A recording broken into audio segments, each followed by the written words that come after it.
Dagdag kaalaman po.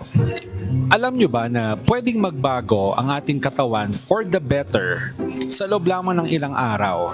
Take note, ilang araw lang, hindi po linggo, hindi taon, kundi ilang araw.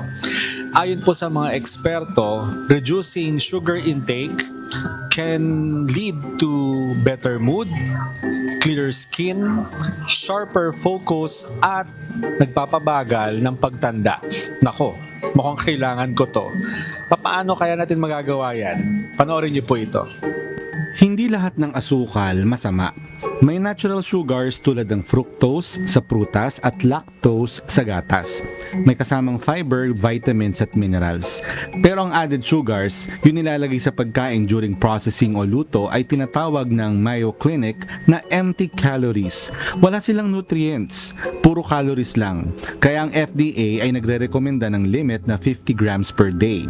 Pero alam mo ba, isang bote lang ng soda lampas na agad yan.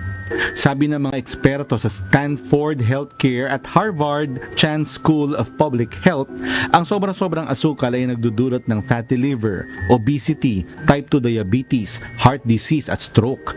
Sa katunayan, kahit 5% increase in added sugar ay nagre-resulta ng 6% higher risk of heart disease at 10% higher risk of stroke. At kung di mo ginagamit ang asukal for energy, nataturn ito sa fat storage na nagdudulot ng insulin resistance at chronic inflammation. Pero ito ang good news. Kapag binawasan mo ang added sugar, bumababa ang inflammation at age molecule sa katawan na konektado sa wrinkles at premature aging.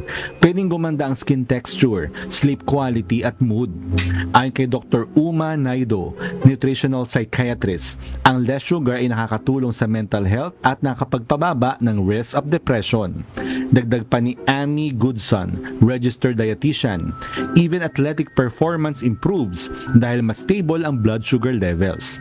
Kahit 8 weeks lang ng low sugar diet, may improvements na sa liver health ayon sa isang Harvard-supported study.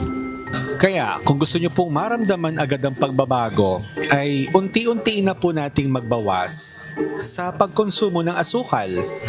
Bawasan ang pag-inom ng soft drinks, bawasan ang pagkain ng matatamis. Kung magagawa natin ito ng consistent, makikita natin ang resulta ilang araw lang.